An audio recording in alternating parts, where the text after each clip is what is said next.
Télérama, Cercle Polar, les dessous du roman noir. Bonjour, bienvenue dans le Cercle Polar. Bonjour Christine Ferniaud. Bonjour Michel Abesca. On va faire un voyage dans l'histoire en fait avec 3 livres qu'on peut vrai. appeler, je ne sais pas, polar historique, thriller historique. C'est aussi des romans d'espionnage. Oui, un peu. c'est tellement mille choses en même temps que Ouais, c'est difficile voilà. de les... On ne va pas leur donner des catégories fixes. Non. On n'est pas, nous, des gens qui mettons les romans dans des cases. On va parler du Joseph Canon qui va nous amener à Moscou en 1961, son nouveau roman. Du nouveau Robert Harris aussi qui va nous emmener à Munich, alors évidemment en 1938. Et puis du nouveau Frédéric Paulin, La guerre est une ruse, et qui nous emmène en fait en Algérie en 1992, enfin au début des années 90, parce que ça va jusqu'à l'année 95. Voilà. Alors c'est vous, Christine, qui travaillez la première, qui allez nous présenter ce nouveau Joseph Canon, qui est un auteur qu'on suit et qu'on aime beaucoup. Et qu'on aime beaucoup, et je ne suis pas peu fière de le présenter, parce que Joseph Canon, c'est un Américain, il est né en Pennsylvanie, mais ce qui l'obsède, c'est vraiment l'Europe, la guerre froide, Berlin. Il avait commencé avec Los Alamos, mais je me souviens de livres comme, comment s'appelait-il, L'ami allemand. Ah, c'était oui, extraordinaire, qui a été adapté au cinéma. L'ami allemand. L'ultime trahison aussi. Et puis plus récemment, Berlin 49, qui était un livre extraordinaire justement sur juste l'après-guerre, la démolition de cette ville, des espèces de personnages un peu fantomatiques qui traversent la ville. Et on se disait, mais après Berlin 49, comment va-t-il faire pour être aussi fort? Et je trouve que Moscou 61, qui nous déplace légèrement, mais pas tant que ça finalement, est un livre tout aussi réussi, mais je mets un peu la charrue avant les bœufs, c'est très mal. Non, pas du tout. En fait, Moscou 61, c'est 2 frères qui se sont perdus de vue depuis un certain temps. L'un des deux est parti et a quitté, est devenu un traître en fait pour les transfuge, comme on dit. Un magnifique transfuge. Il est parti de la CIA au KGB. Et voilà, il est au KGB, il est à Moscou depuis un certain temps et il souhaite écrire ses mémoires. Et c'est son frère qui est éditeur, qui va venir à Moscou pour éditer ce livre, ce qui est quand même assez abracadabrant a priori. D'ailleurs, ce frère-là se demande un petit peu ce qu'il vient faire là. Et il y a à la fois dans ce livre l'histoire de 2 frères qui se sont perdus, qui s'aiment toujours, mais qui sont qui ont une relation un peu étrange. La vie des transfuges à Moscou, qui est une réussite absolue de détails de vie quotidienne, où ces gens, finalement, une fois qu'ils ont déversé tout ce qu'ils savaient, eh bien, ils n'ont plus qu'à boire de la vodka et à s'ennuyer à 100 sous de l'heure. Et puis, ce mystère qu'il y a autour de cette volonté d'écrire ses mémoires et de dire pourquoi le fait-il maintenant. Et Robert Harris arrive à maintenir comme ça tous ces fils en parallèle. Je regarde Robert Harris et je parle de Joseph Canon. Et Joseph Canon arrive admirablement bien à tirer tous ces fils. Alors maintenant, j'ai à la fois parlé du livre, parlé de l'auteur et donné mon avis. Et oui, c'est assez mal. Je dirais même plus. En fait, si vous ne l'aimez pas, je pense que j'arrête l'émission tout de suite. J'avais beaucoup aimé Berlin 49 et j'aime autant Moscou 61. Alors, on n'est pas vraiment... c'est un roman d'espionnage aussi. On n'est pas vraiment dans un roman d'espionnage à la James Bond. On est plus du côté de Eric Humbler ou bien de John le Carré. C'est très calme, c'est très lent. Mais il y a un vrai suspense parce qu'il y a une tension et qui monte au fur et à mesure du roman. Donc, on est vraiment... C'est aussi un page-turner. Moi, mais c'est comme une espèce de thriller lent. Je ne sais pas comment le dire. Oui. Mais très dense, Il arrive à ça, à nous accrocher à partir de toutes petites, choses très fragiles. Alors, je suis complètement d'accord avec vous. La description à Moscou de cet endroit où d'ailleurs ils sont tous ensemble, ils ont leurs datchas qui sont les unes à côté des autres, etc. Ils sont tous plus ou moins alcooliques, qui s'ennuient. Oui, parce que, comme vous l'avez dit, la première année, ils ont tout dit ce qu'ils savaient, et après, bon, on les garde, et simplement. Et il y a une espèce d'atmosphère de claustrophobie qui est prégnante, que Canon rend très très bien, que j'ai trouvé formidable. D'autre part, ce que j'ai trouvé très intéressant, c'est l'ambiguïté de tous les personnages, et en particulier, bien sûr, des 2 frères. Parce que, en fait, ce livre dans lequel Franck, le transfuge, va raconter ses mémoires et que va éditer Simon, son frère, ça a été autorisé par le KGB. Donc on se dit, a priori... Il n'a rien à dire. Ou alors il va manipuler. Peut-être qu'il y a une idée derrière. Donc en permanence, on se demande quel est le jeu de Franck. Et d'ailleurs, au fur et à mesure du livre, on voit bien qu'il y a quand même des intentions cachées. Quel est le jeu aussi de Simon, qui est très ambigu aussi. Et puis c'est formidable que ce soit deux frères, parce qu'il y a à la fois cette affection, et puis la séparation, et puis une certaine méfiance, un métier qui entraîne à la méfiance, l'espionnage qui entraîne à la méfiance. C'est un livre qui est sans cesse comme ça sur des sables mouvants. Oui. Et c'est vrai, quand vous citez Le Carré, vous avez raison, parce que on est très près d'un John Le Carré avec un talent. Je trouve que Joseph Canon n'a pas la reconnaissance qu'il devrait avoir, parce qu'il il est vraiment un grand écrivain. Je suis entièrement d'accord avec vous. Il y a une fin. C'est une scène d'anthologie, la fin. Extraordinaire fin. Ah oui, c'est tenu au millimètre. Et on vous dira rien, rien. Mais c'est bouleversant. Oui, c'est vrai, c'est vrai. On n'a pas dit que c'était traduit par Lazare Bitoun. Il faut le dire, il faut rendre hommage toujours au traducteur. Rendons-lui hommage parce que l'écriture est très belle et il a réussi à retrouver ce rythme justement entre lenteur et méfiance qui est tout à fait au point. Exactement. Et donc c'est publié au Seuil dans la belle collection Cadre Noir. Et donc maintenant on passe, on l'a dit, on remonte un peu le temps, 1938 à Munich avec le nouveau roman de Robert Harris. Alors Robert Harris c'est un Anglais. Il est journaliste, il a été éditorialiste, je crois qu'il a été réalisateur aussi, puis bien sûr écrivain. Et ça fait un moment, puisque son premier roman, c'était en 1992, Fatherland. C'était une uchronie. Ah oui. C'est « Et si les nazis avaient gagné la Seconde Guerre mondiale ?» C'était déjà très bien. Ouais. Formidable. Il y a eu Enigma, que j'ai beaucoup aimé moi aussi, sur cette machine pour traduire qui a été aussi au cinéma d'ailleurs. Voilà. Et puis L'homme de l'ombre. Très adapté. Hein. L'homme de l'ombre en 2007, qui a été adapté par Polanski. Oui, The Ghostwriter. Voilà, c'est ça. Donc en fait, bon, Robert Harris, en gros, je travaille pour rien parce que bien sûr, vous le connaissez, tout le monde le connaît. Et là donc c'est Munich. Et Munich, à peine publié en Angleterre l'année dernière, qu'on apprenait que ça allait être adapté en série télé. Donc, cela dit, c'est une très bonne idée, parce que je trouve que ça s'y prête très bien. Alors donc, on est en septembre 38, évidemment, puisqu'il s'agit des accords de Munich. Ça va se passer sur 15 jours, à compter du 27. Et on va voir évidemment tous les personnages réels, et en particulier Chamberlain du côté anglais et Hitler du côté allemand, mais aussi Daladier, aussi toutes les personnes, tous les gens, par exemple pour les Anglais, les gens au Parlement, les gens au cabinet de Chamberlain. Bon, je ne veux pas dire trop à l'avance, mais moi j'ai trouvé magnifiquement décrit. Il a une façon comme ça, très piquante de raconter l'histoire. Voilà. Et puis alors, il y a deux personnages fictifs qui sont mis en avant dans le roman, bien entendu. Ces deux jeunes, en fait, ils ont une vingtaine d'années, en fait, et ils ont été à Oxford ensemble, donc ça crée des liens.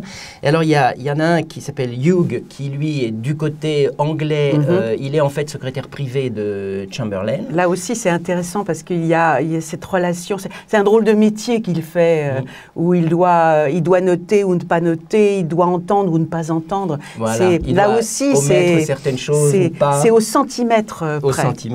Et puis Paul Hartmann, alors lui, du côté allemand, c'est un diplomate, et en fait, il est engagé dans un complot contre Hitler. Voilà. Et bon, on ne peut pas en dire plus, parce que ça serait dommage. Non, mais on connaît la réalité des choses. Alors, mais c'est ça que j'ai trouvé formidable, parce que quand même, les accords de Munich, on connaît tous. Et de dire, il nous raconte tout par le menu. Et on s'accroche à ça. Mais oui, parce qu'il arrive à renouveler complètement le regard et à rendre, je trouve, moi, tout ça palpitant. Qu'est-ce que vous en avez pensé, Christine ? Et c'est vrai que c'est palpitant parce que ces accords de Munich, c'est épouvantable. C'est quand même offrir à Hitler non seulement les Sudètes et la Tchécoslovaquie, mais tout ce qui va se passer ensuite, ça part de là.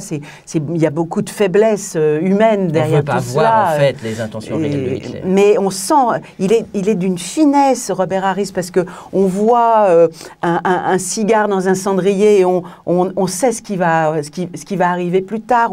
Il y a une intelligence pour raconter l'histoire et nous tenir en haleine alors qu'on sait pertinemment que ça n'est pas une uchronie, contrairement à Fatherland ou à d'autres livres, mais quelque chose qui va forcément se réaliser.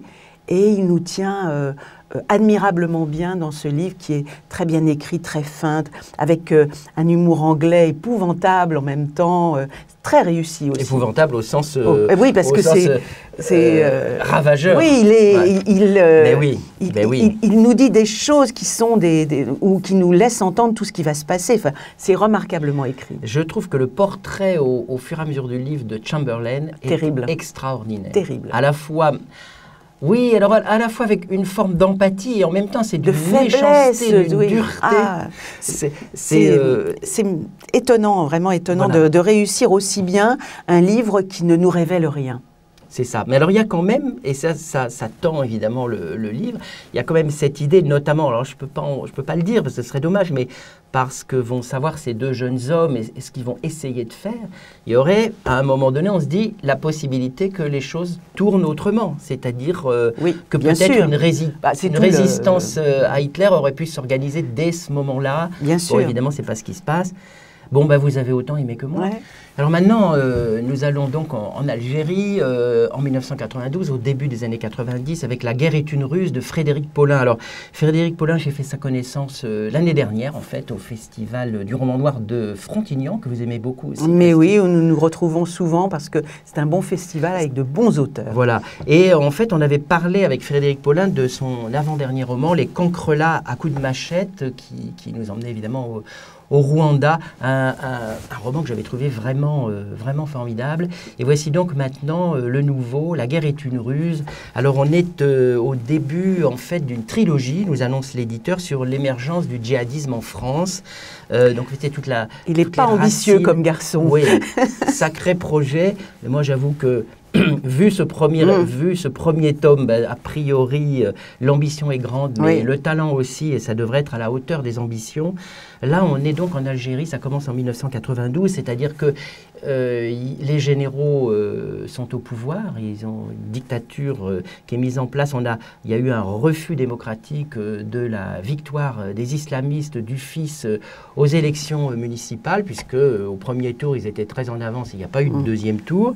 Et ça va aller jusqu'à l'attentat du RER de Saint-Michel en 1995. Et ça met beaucoup de personnages en avant. Peut-être on peut en citer au moins un, Tej Ben-Lazar. Ah, bien sûr. J'étais sûre que vous alliez parler de lui. Oui, c'est un personnage fascinant. C'est un agent de la DGSE et il est en poste depuis un moment. Il connaît très très bien l'Algérie. Et alors, le roman va montrer en fait tous les jeux et les enjeux en fait de ce qui se passe, c'est-à-dire les liens secrets entre les militaires au pouvoir et les barbus, le rôle très ambigu de la France qui est d'abord encore très très présente et qui défend ses intérêts économiques. C'est ça le sujet du livre. Moi, personnellement, j'ai trouvé ça absolument remarquable. Qu'est-ce que vous en avez pensé, vous, Christine ? Je suis encore sous le coup de l'émotion parce que c'est un livre exceptionnel.